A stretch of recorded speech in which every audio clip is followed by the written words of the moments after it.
ভারতবর্ষে immigration and foreigners act লাগু করেছে কেন্দ্রীয় সরকার। ইতিমধ্যেই আইনটি কার্যকর করতে রাজ্যগুলিকে ডিটেনশন সেন্টার তৈরি করার নির্দেশ দিয়েছে কেন্দ্রের স্বরাষ্ট্র মন্ত্রক। দেশের নানা প্রান্তে বাঙালি প্রবাসী শ্রমিকদের উপর আক্রমণ, এসআইআর এর মাধ্যমে ভোটার তালিকায় নাম বাদ দেওয়ার আবহে এই আইন ও সরকারি নির্দেশ বহু মানুষের মনে আতঙ্ক সৃষ্টি করেছে। আর এই আইন যে কতটা ভয়ঙ্কর সেই বিষয়ে সাধারণ মানুষকে সচেতন করতে আসরে নেমেছে Trinamool. Immigration and foreigners act লাগু হলে সাধারণ মানুষের কতটা ক্ষতি হবে সেই বিষয়ে সাধারণ মানুষদের চোখে আঙুল দিয়ে দেখিয়ে দিলেন এনআরসি ও সিএএ গবেষক, কবি সাহিত্যিক দামাল, বাংলার কর্ণধার মানিক ফকির।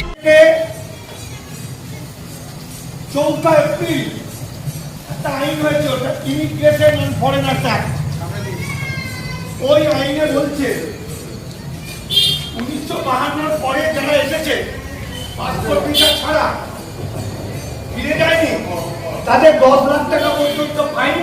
আমি এটি সাইন করে 10 লাখ টাকা পর্যন্ত ফাইন, 7 বছর পর্যন্ত জেল, তারপরে তুলবে।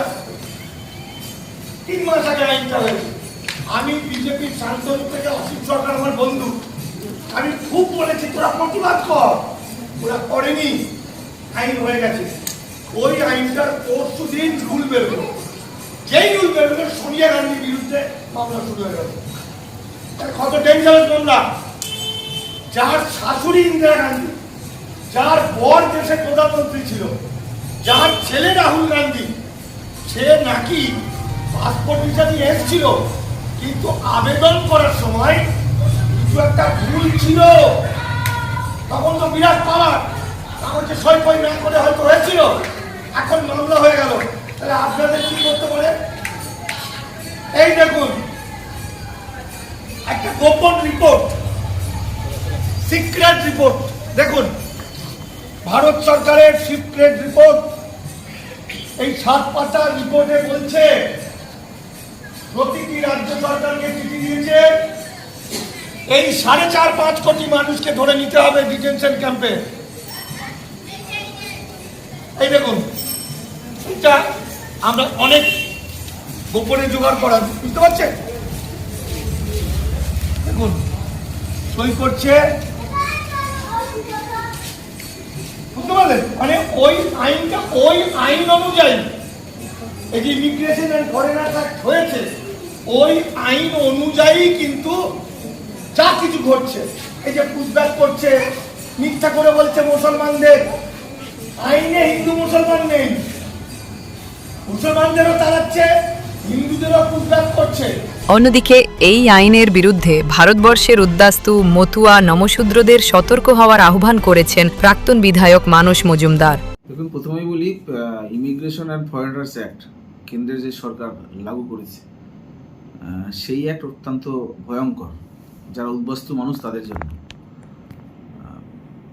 কারণ এই আইনে যারাই বিদেশি বলে সন্দেহ হবে তাদেরকে অবিলম্বে গ্রেপ্তার করে তাদেরকে ডিটেনশন ক্যাম্পে পাঠাতে হবে। এটা কেন্দ্রীয় সরকারের যে সিক্রেট যে নোটিশ প্রত্যেকটা রাজ্য সরকারের কাছে গেছে, সেখানে প্রকাশ পেয়ে গেছে ইতিমধ্যে, এবং এখানে লুকোচুরি করার কিছু নেই।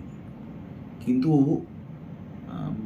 বিজেপির নেতারা যে সিএ 2019 যে আইনে আপনার 14 সালের 31শে ডিসেম্বর পর্যন্ত যারা এসছে, যারা ছাড় পেয়েছে বৈদেশিক আইন এবং পাসপোর্ট আইনে, তারা একমাত্র আবেদন করার দাবিদার ছিল। এখানে বিজেপি নেতারা প্রচার করছে যে 24 সাল পর্যন্ত তাদেরকে ছাড় দেওয়া হয়েছে, 24 সালের 31শে ডিসেম্বরের মধ্যে যারা এসছে তারাও আবেদন করতে পারবে। এটা একদম সম্পূর্ণ মিথ্যে কথা।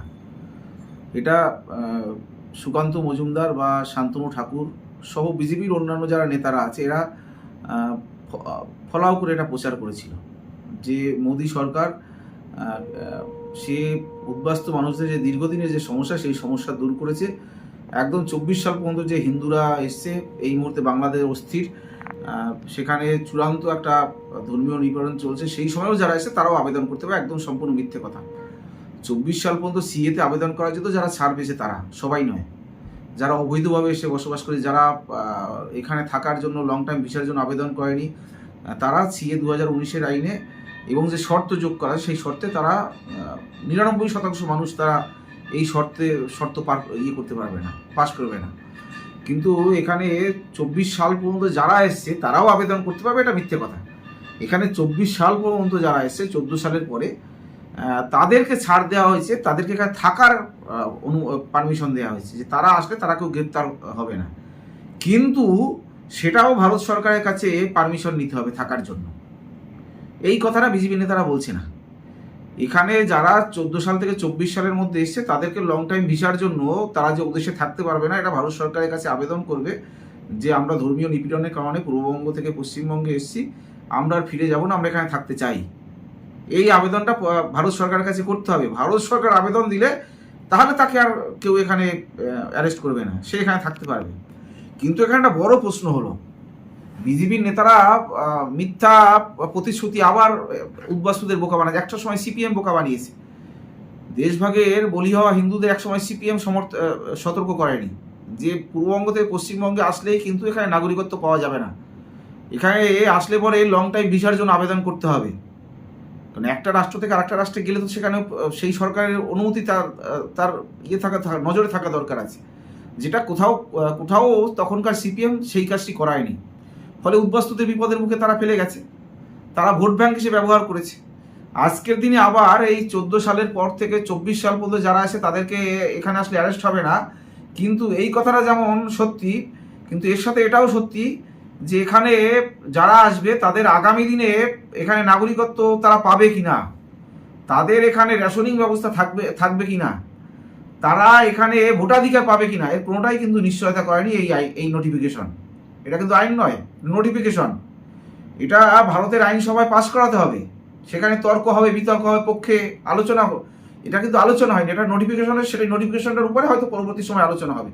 তাই বিজেপি যে কথা বলছে, যেভাবে প্রচার করছে, যেটা সম্পূর্ণ মিথ্যা। 2014 সাল থেকে 24 সাল পর্যন্ত 24 সালের 31 ডিসেম্বরের মধ্যে যারা এসছে তারা এখানে থাকার অনুমতি অবশ্যই পাবে, কিন্তু সেটাও ভারত সরকারের কাছে থাকার অনুমতি চাইতে হবে, লং টাইম ভিসার জন্য আবেদন করতে হবে। আর 2019-14 সালের আগে যারা এই দেশে এসছে তাদেরকে সিএতে আবেদন করতে হলে তাদেরকে কিন্তু লং টাইম ভিসায় তাদের ছাড় পেতে হবে, পাসপোর্ট এবং বৈদেশিক আইনে ছাড় পেতে হবে, তাহলেই তারা এখানে করতে পারবে না, কিন্তু করতে পারবে না।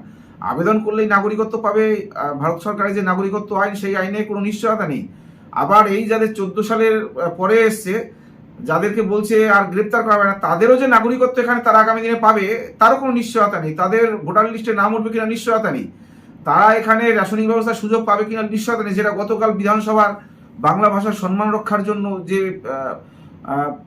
অধিবেশন ডাকে, সেই অধিবেশনে মুখ্যমন্ত্রী সরাসরি বলেছে যে বিল এনেছেন, বিল কেন্দ্র সরকার আনতেই পারে, কিন্তু আমার এখানে প্রশ্ন থাকলো যে যারা এখানে আসবে পূর্ববঙ্গ থেকে পশ্চিমবঙ্গ, তাদের রেশনিং ব্যবস্থা থাকবে কিনা, তাদের ভোটার অধিকার থাকবে কিনা, তারা ভারতবর্ষের যে কঠিন শর্তযুক্ত নাগরিকত্ব আইন, সেই শর্তযুক্ত নাগরিকত্ব আইন থেকে বেরিয়ে এসে নিঃশর্ত নাগরিকত্ব আইনে তারা নাগরিকত্ব আগামী দিনে পাবে কিনা। যদি নাগরিকত্ব পায় তাহলে আমাদের এই আইন সম্বন্ধে, এই নোটিফিকেশন সম্বন্ধে আমাদের কোনো অভিযোগ নেই, নাহলে অভিযোগ আমাদের অবশ্যই। এটা গতকাল আমাদের রাজ্য সরকারও পরিষ্কারভাবে বলে দিয়েছে। তাই আমরা বলতে চাই যে বিজেপির নেতারা, সুকান্ত মজুমদার হোক, শান্তনু ঠাকুর হোক, শুভেন্দু অধিকারী হোক, বা অন্য নেতারা হোক, অসীম সরকার হোক, বিজেপির বিধায়ক, তারা উদ্বাস্তু হিন্দুদের ভোট ব্যাংক হিসেবে ব্যবহার করার জন্য, যেটা একটা সময় সিপিএম করেছে, এখন বিজেপিও সেই কাজ করতে চাইছে, আবারও তারা বিপদে পরিচালিত করার চেষ্টা করছে। আমরা উদ্বাস্তু মতুয়া নবসূত্রদের সতর্ক হওয়ার আবেদন করছি যে আনন্দিত হওয়ার কিছু নেই। ভবিষ্যৎ প্রজন্মের জন্য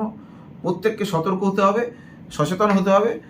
যে কথা বাংলার মুখ্যমন্ত্রী বলছেন যে প্রত্যেকটা পূর্ববঙ্গীয় মানুষের জন্য নিঃশর্ত নাগরিকত্ব, একমাত্র বাঁচার রাস্তা নিঃশর্ত নাগরিকত্ব। সেই নিঃশর্ত নাগরিকত্বের দাবিতে অবশ্যই আন্দোলনের দিকে আমাদের যেতে হবে, নাহলে পরে এই বিজেপি সরকারকে বিশ্বাসের জায়গা নেই। কারণ এরা বাঙালি বিদ্বেষী, এরা বাংলা বিদ্বেষী। আমরা আসামে দেখেছি 19 লক্ষ ডিভোটার, তার মধ্যে 14 লক্ষ হিন্দু।